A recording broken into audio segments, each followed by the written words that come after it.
नमस्कार मेरे प्यारे बच्चों और साथियों, आप सबका एफजे क्लासेस की मोटिवेशन क्लास में स्वागत है। मैं हूं सूरज।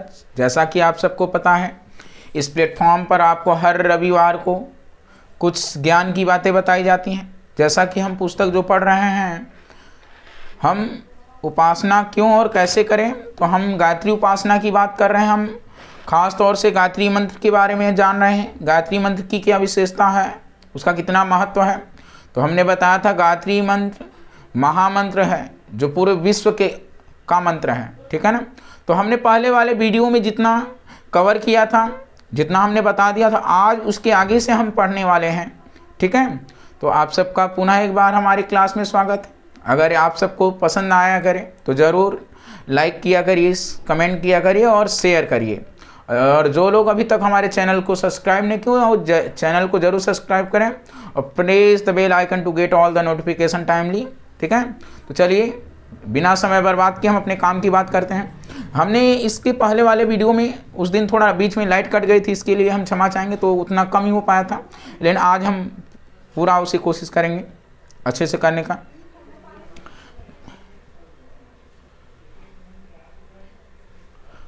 देखिए, गायत्री मंत्र के 24 अक्षरों में, यानी गायत्री मंत्र में कितने अक्षर होते हैं? 24 अक्षर।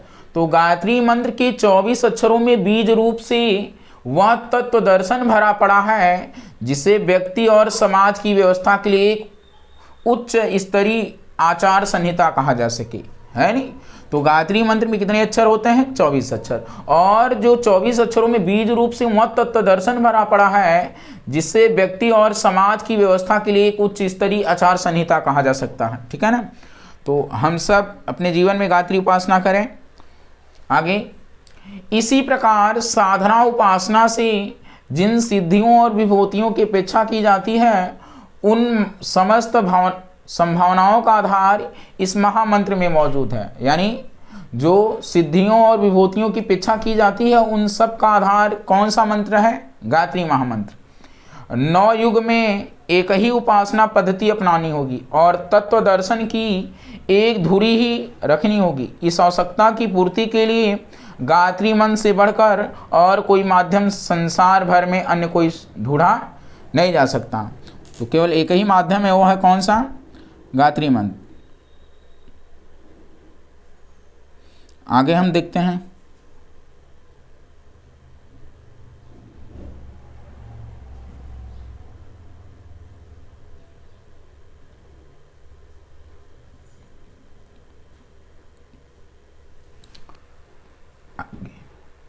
अस्तु उसका परिचय, प्रचलन एवं आलोक जितनी तत्परता पूर्वक व्यापक बनाया जा सके, उतनी ही सरलता से लोक मानस को विश्व मानव के लिए उपयुक्त स्तर का बनाने में सरलता होगी और सफलता मिलती चली जाएगी। आगे हम देखते हैं।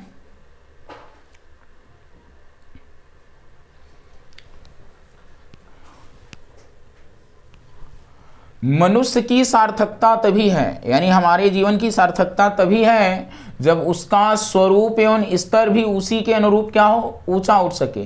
निम्न योनियों की जुधारी, यानी जो निम्न योनि की जुधारी हैं, पेट और प्रजनन के लिए ही जीते हैं। जो मनुष्य के अलावा अन्य जितने भी जुधारी हैं, सब पेट के लिए जीते हैं। स्वार्थ सिद्धि ही उनकी नीति होती है, यानी स्वार्थ को सिद्ध करना ही उनकी नीति होती है। शरीरगत लाभ ही उनके प्रेरणा स्रोत होते हैं। दूसरों के साथ वे आत्मभाव बहुत थोड़ी मात्रा में मिला पाते हैं और परमार्थ परायणता के अंश नगण्य जितने देखे जाते हैं ऐसी जुधारियों में। आगे, यदि यही अंत स्थिति मनुष्य की बनी रहे तो समझना चाहिए कि कायिक विकास ही हुआ है, चेतनात्मक विकास। यदि हम लोग भी केवल पेट प्रजनन के लिए जिए तो हम लोगों का भी केवल कायिक विकास यानी शारीरिक विकास माना जाएगा, चेतनात्मक विकास नहीं। क्योंकि हम सबको भगवान ने श्रेष्ठ बनाकर भेजा है नहीं। हम लोग आयु की दृष्टि से प्रौढ़ हो जाने पर भी यदि सारा आचार व्यवहार है नहीं बड़े जैसा ही बना रहे तो उस अविकसित स्थिति पर चिंता व्यक्त की जाएगी। ठीक है, ये स्थिति उन मनुष्यों की है जो शरीर से तो सुर दुर्लभ काया में प्रवेश पा गए, यानी उन्हें मनुष्य का शरीर मिलेगा, पर उन्होंने अपने दृष्टिकोण में क्रियाकलाप में वही पिछड़ा हुआ है नहीं, क्या किया है, वही पिछड़ा हुआ क्रियाकलाप संजोए रखा है। आगे,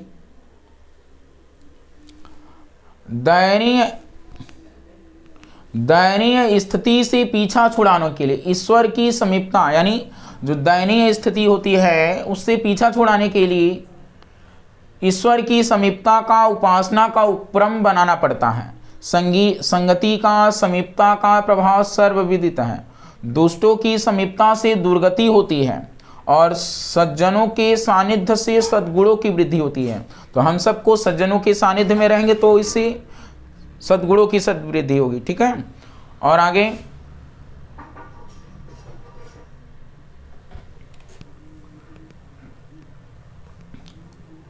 और प्रगति की संभावना का साकार होना सर्वित। ईश्वर उत्कृष्टताओं का भंडार है, यानी सबसे उत्कृष्ट जो माना जाता है ईश्वर को, इस है नी, उसकी समीपता, उपासना से वैसी ही विशेषताओं का बढ़ना स्वाभाविक है जो विशेषता ईश्वर में है। अगर हम उपासना साधना करते हैं तो जो विशेषताएं ईश्वर में होंगी वो विशेषताएं हमारे भीतर क्या हो जाएंगी, आ जाएंगी। समीपता के अनुरूप ढलने के अगणित उदाहरण सर्वत्र पाए जाते हैं।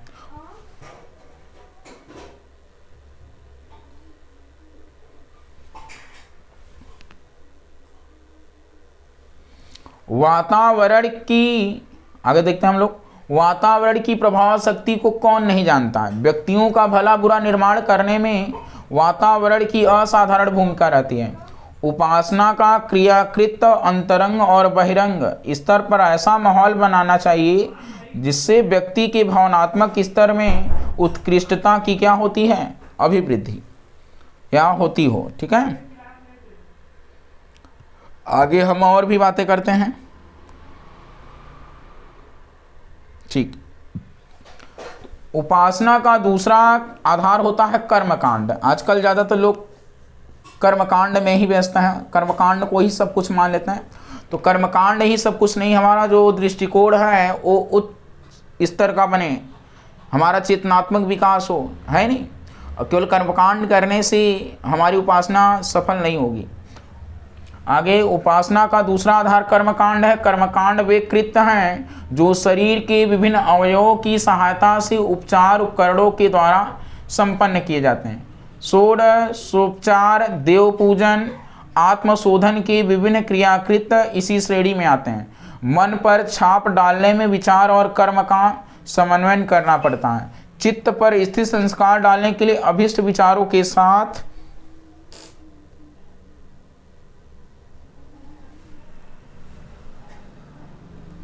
साथ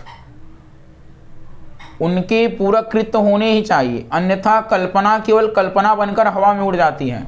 विचारणा के साथ क्रिया का समन्वय न कर सकने पर भी जो लोग सफलताएं चाहते हैं उन्हें शेख चिल्ली कहकर उपहास किया, यानी मजाक उड़ाया जाता है। हर क्षेत्र में विचार और कर्म का समन्वय ही प्रतिफल उत्पन्न करता है। तो कर्म तो वही होगा जैसा विचार रहेगा, दोनों के समन्वय से ही प्रतिफल उत्पन्न होता है। उपासना में ईश्वरीय सानिध्य की कल्पना ही नहीं, अनुभूति भी अपेक्षित होती है। भाव निष्ठा को क्रियान्वित होते देखकर ही ऐसी मन स्थिति बनती है। तो हम सब केवल कर्मकांडों पर ही भरोसा न करें, कर्मकांड के साथ साथ अपनी भावना को भी बढ़ाएं। हम आगे पढ़ते हैं। उपासना का तीसरा प्रयोजन है, तो उपासना का तीसरा प्रयोजन है मन क्षेत्र पर ईश्वरीय सानिध्य का चिंतन घटा टोप की तरह छाए रहे, जैसे बादल छाया रहता है। तो हम हमेशा ईश्वरीय चिंतन में लगे रहें। सामान्य जीवन में आत्मसत्ता शरीर रूप में ही काम करती है। सामान्य जीवन में आत्मसत्ता शरीर रूप में ही काम करती है, अस्तु अपना आपा शरीर मात्र ही अनुभव होने लगता है। शरीर से संबंधित समस्याओं का विस्तार अत्यधिक है। उनके खट्टे मीठे स्वाद भी चित्र विचित्र हैं, वे सभी बड़े आकर्षक हैं। यो प्रिय अप्रिय स्तर पर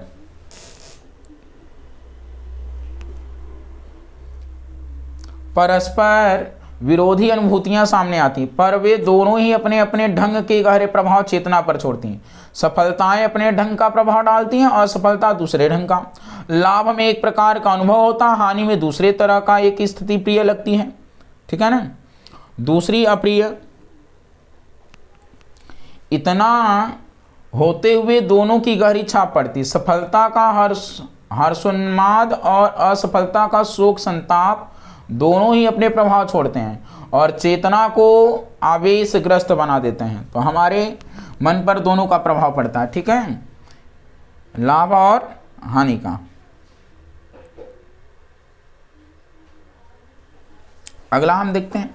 आप सबको अगर जो बातें ना समझ में आए तो ज़रूर कमेंट करिए कि हमें ये बातें नहीं, लेकिन हमारा प्रयास है, हम आपको जो बता पा रहे हैं ये माँ गायत्री की कृपा है और गुरुदेव की कृपा है। तो आप सब भी ऐसे विचारों को पढ़ें और माँ गायत्री और गुरुदेव से जुड़ें, जिससे आपका जीवन भी उज्जवल बने, आपके जीवन में आनंद की अनुभूति हो, ठीक है। हमें तो बहुत ही आनंद की अनुभूति है, ठीक है। तो आप सबका भी जीवन अच्छा बने, हमारा यही प्रयास है। और आप सबको जो भी बातें न समझ में आया करें ज़रूर कमेंट किया करिए, ठीक है ना, हम उसको ज़रूर सुधारने का प्रयास करेंगे। आगे, ऐसे क्षण बहुत ही कम आते हैं जिनमें चित्त शांत संतुलित रहता हो। आत्मसत्ता के साथ जुड़ी हुई समस्याओं के हल करने की बात सूझ पड़ती हो। यही कारण है कि हम भौतिक आवश्यकता और समस्याओं को ही सब कुछ मान लेते हैं। आज इंसान गाड़ी, घर बनाना, यानी भौतिक आवश्यकताओं को ही पूरा करना सब कुछ मान बैठा है, समस्याओं को ही सब कुछ मान बैठा, और उन्हीं के जाल जंजाल में उलझे जकड़े पड़े रहते हैं। आत्मिक जीवन का स्वरूप सामने नहीं आ पाता, उनका समाधान सूझे तो कैसे। स्पष्ट है कि आत्मिक समस्याओं का समाधान हुए बिना न तो भौतिक जीवन का रस पिया जा सकता है, यानी हम भौतिक संपदाओं को कितना ही इकट्ठा कर लें, बिना आत्मिक विकास का कोई आनंद नहीं आएगा। देखिए कहा जा रहा है ना, बिना न तो भौतिक जीवन का रस पिया जा सकता है, न जीवन लक्ष्य पूरा करने की बात बनती है। आवश्यक है कि कुछ समस्या हमारे पास ऐसा हो जिसमें भौतिक जीवन को एक प्रकार से पूरी तरह ही भुला दिया जाए और उन क्षणों में केवल आत्मा का स्वरूप, जीवन लक्ष्य एवं परमात्मा सानिध्य के अतिरिक्त और कुछ सूझ ही न पड़े। यही उपासना काल है, ठीक है ना। तो हम उपासना जब करें तो हम बाकी भौतिकता के बारे में बिल्कुल भूल जाएं, ठीक है ना, वरना इससे हमें न तो जीवन लक्ष्य की प्राप्ति होगी, न तो जीवन रस का रस हमें मिलेगा।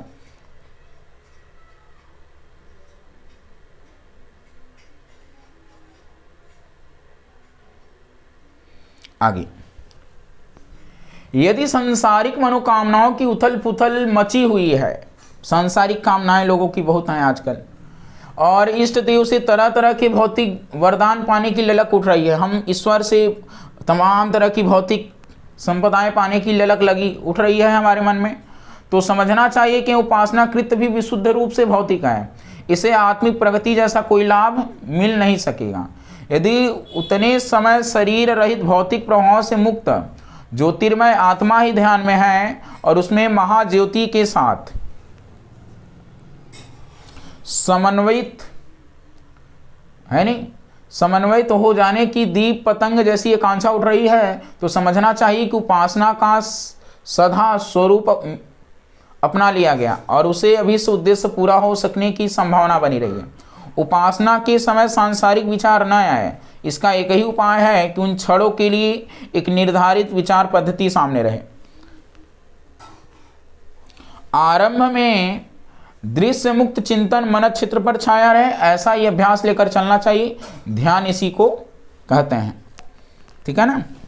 हम सब उपासना करें, और हमने बताया था जैसे उपासना का मतलब होता है समीप बैठना। अगर हम आग के समीप बैठेंगे तो उसका प्रभाव हमें गर्म बना देगा, अगर हम बर्फ़ के समीप जाएंगे तो हमें ठंडा बना देगा। तो इसी प्रकार हम जिनकी उपासना करते हैं उनके जो दैवी गुण होते हैं, उनकी विशेषताएं हमारे भीतर क्या होती हैं, चली आती हैं। तो इस पर हम लोग भी ध्यान दें। आगे, उपासना में ध्यान अनिवार्य है। यदि हम उपासना करते हैं तो जप और ध्यान अनिवार्य है। यदि उसे छोड़कर मात्र कृत्य ही किए जा रहे हों, यदि कोई ध्यान नहीं कर रहा, न जप कर रहा, केवल अगरबत्ती दिया दिखाकर इतने में ही वो खुश है, तो ये असला नहीं है। क्रियाकृत ही किए जा रहे होंगे तो मन इधर उधर भागता रहेगा और अधूरा शरीर कर्म ही पूजा पाठ के नाम पर अपनी लंगड़ी लूली गाड़ी घसीट रहा होगा, है नहीं। ध्यान साकार और निराकार दो प्रकार के कहे गए हैं। तो ध्यान दो तरह का होता है, एक साकार और एक निराकार। एक में भगवान की अमुक मनुष्याकृति को मानकर चला जाता है, यानी साकार वाले में। दूसरे में प्रकाश पुंज की आस्था जमाई जाती है। तात्विक दृष्टि से यह दोनों ही साकार है। ध्यान के लिए ईश्वर की परम लक्ष्य की आकृति बनना आवश्यक है। ध्यान में आकृति से पीछा नहीं छूट सकता। मस्तिष्क की बनावट ही ऐसी है कि वह निराकार कहलाने वाले चिंतन को भी आकृतियां बनाकर ही आगे चलता है।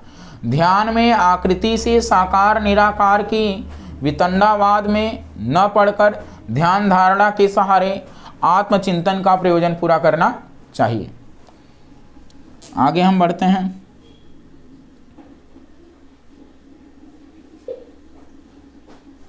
ध्यान का क्या एकमात्र उद्देश्य होता है? तो ध्यान का एकमात्र उद्देश्य भगवान और भक्त के बीच एकात्म भाव की स्थापना करना है नहीं? तो ध्यान का एकमात्र उद्देश्य क्या है? भगवान और भक्त के बीच एकात्म भाव की स्थापना करना है। मात्र किसी आकृति का ध्यान चित्र देखते भर रहने से एक काम नहीं चलता। भक्त अपने स्थूल सूक्ष्म और कारण शरीर को, यानी शरीर तीन तरह का होता है, स्थूल सूक्ष्म और कारण, शरीर को क्रिया विचारणा और भावना को ईश्वर अर्पण करके उसे मात्र दिव्य प्रयोजनों में नियोजित रखने का संकल्प सघन करता है। इसके साथ साथ है नहीं, इसके साथ साथ भौतिक धन संपत्ति तो अर्पित हो ही जाती है। समर्पण का तात्पर्य है व्यक्तिगत भौतिक महत्वाकांक्षाओं की समाप्ति, यानी जो हम व्यक्तिगत भौतिक महत्वाकांक्षाओं की महत्वाकांक्षा रखते हैं उसकी समाप्ति हो जाए और उनके स्थान पर ईश्वर की इच्छा, जो ईश्वर की इच्छा वो हम मान लें, उच्च आदर्शों की अपने ऊपर नियंत्रित करने वाली स्थापना। इसी मान्यता को अंतःकरण में यथार्थवादी निष्ठा के साथ स्थापित करने को आत्मसमर्पण कहते हैं। हमने भी कर दिया, जो ईश्वर की इच्छा होगी वही हमारी इच्छा है नहीं। तो ये आगे हम लोग पढ़ते हैं। ध्यान के द्वारा इस निष्ठा को परिपक्व किया जाता है। भक्त का समर्पण बदले में भगवान का अनुग्रह आश्वासन, इसी के तरह तरह के लौकिक स्वरूप चित्र ध्यान के समय कल्पित किए जा सकते हैं। आगे हम बढ़ते हैं।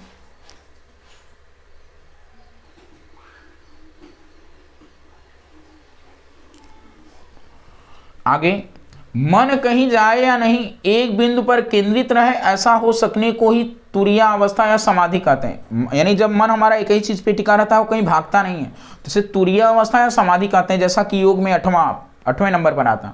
यह आरंभिक साधना में लगभग संभव ही है, उसकी बात नहीं सोची जानी। ये शुरुआती में ऐसा नहीं हो सकता। ध्यान साधना का एक व्यवहारिक रूप इतना ही है कि भक्त और भगवान के बीच उच्च स्तरीय आदान प्रदान चलना चाहिए। भक्त अपनी समस्त आकांक्षाओं और संपदाओं को ईश्वर के लिए समर्पित करता है और इसके बदले में वह सब कुछ पाता है जो ईश्वर स्वयं है, यानी जो ईश्वर के भीतर है वो स्वयं उसको भक्त को मिल जाता है। मनुष्य को स्पर्श करने वाली ईश्वरीय सत्ता अपनी अनुभूति आनंद और उल्लास के रूप में छोड़ती है। भगवान से कुछ मिला या नहीं, इसकी परख इस रूप में की जा सकेगी कि उल्लास आदर्शवादिता के प्रति उत्कंठा भरा उभार अंतःकरण में उमंगना आरंभ हुआ या नहीं। सद्भावना अपनाने वालों को सहज ही मिलते रहने वाला आत्मसंतोष आत्म अनुभव में आता है या नहीं।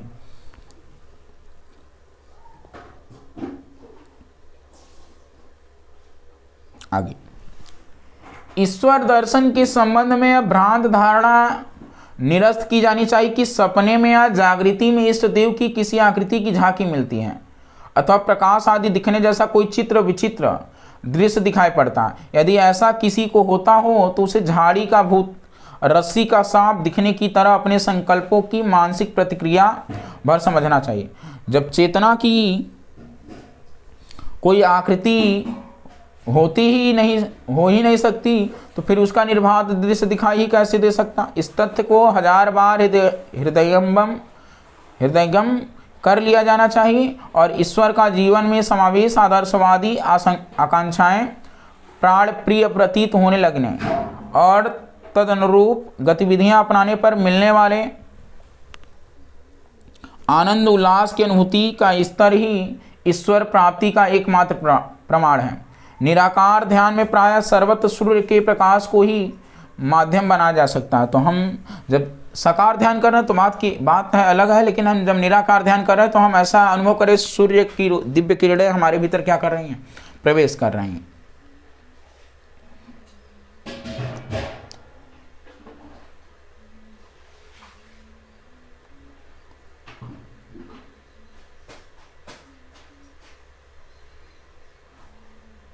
आगे उपासना का शब्दार्थ यानी शब्द अर्थ जो है, उपासना का मतलब समीप बैठना। ईश्वर और जीव के बीच रहने वाली दूरी को समाप्त करके जिस प्रक्रिया से निकटता बनती है उसी को उपासना कहा जा सकता है।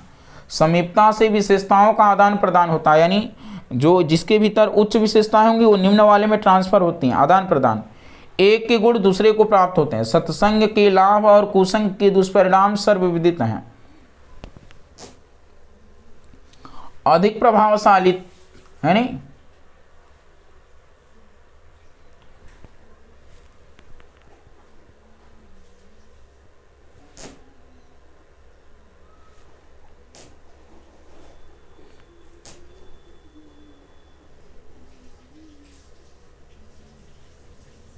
एक मिनट।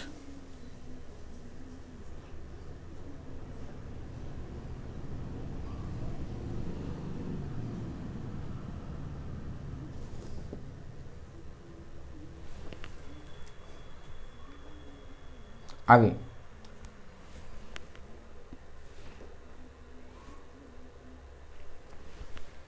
देखिए, सत्संग के लाभ और कुसंग के दुष्परिणाम सर्वविदित हैं। अधिक प्रभावशाली तत्व का सामर्थ्य दानों या वानों को अपने प्रभाव से प्रभावित करते हुए सर्वत्र देखे जाते हैं। उपासना में भी ऐसा ही होता है। ईश्वर के समीप बैठने से उसकी विशेषताएं बैठने वाले के व्यक्तित्व में अवतरित होने लगती हैं। यानी जब हम ईश्वर के समीप बैठते हैं तो ईश्वर की विशेषताएं बैठने वाले में क्या होती हैं, अवतरित होने लगती हैं। ईश्वर महान है, ठीक है ना। तो ईश्वर देखिए महान है, उसकी समीपता महानता की वृद्धि करती है। ईश्वर अनेक श्रेष्ठताओं का पुंज है, यानी सारी श्रेष्ठता ईश्वर में है। तो सारी श्रेष्ठता जब हम उपासना करते हैं तो हमारे भीतर भी आने लगती हैं। पास बैठने वाले में वे श्रेष्ठताएं प्रवेश करती हैं। ईश्वर विभूतिवान है, साधक में विभूतियों की भी वृद्धि होती है। उपासना में प्रमुख भावना आत्मसमर्पण की मानी गई है, ठीक है ना। तो आज हम लोग इतना ही करते हैं। इसके आगे हम लोग एक लास्ट वीडियो आएगा पार्ट 3, इसके बाद ये समाप्त हो जाएगा। आप सबके लिए नई पुस्तक आएगी। तो आप सबको ये पुस्तक समझ में आ रही हो। आप सब भी गायत्री मंत्र का उच्चारण करें, कम से कम 24 बार, ना हो सके तो 6 बार जरूर पूजा करते वक्त। इससे आपके भीतर दिव्य गुणों का विकास होने लगेगा, दैवी शक्तियों का आभास होने लगेगा और आपके जीवन में बहुत बड़ा परिवर्तन होगा, आपका चेतनात्मक विकास होगा। तो इसलिए आप सब जरूर करें। किसी भी उम्र के पड़ाव में हो, चाहे छोटे हो बड़े, चाहे किस भी क्लास में पढ़ रहे हो, आप सब जरूर गायत्री महामंत्र का उच्चारण करें, अपने दैनिक जीवन में अपनाने का प्रयास करें, जिससे आपका जीवन सुखमय, शांतिमय, आनंदमय, ठीक है, बने। और इसी बात पर हम अपनी वाणी को विराम देना चाहेंगे। धन्यवाद। आप सबको अच्छा लगे तो ज़रूर लाइक करिएगा।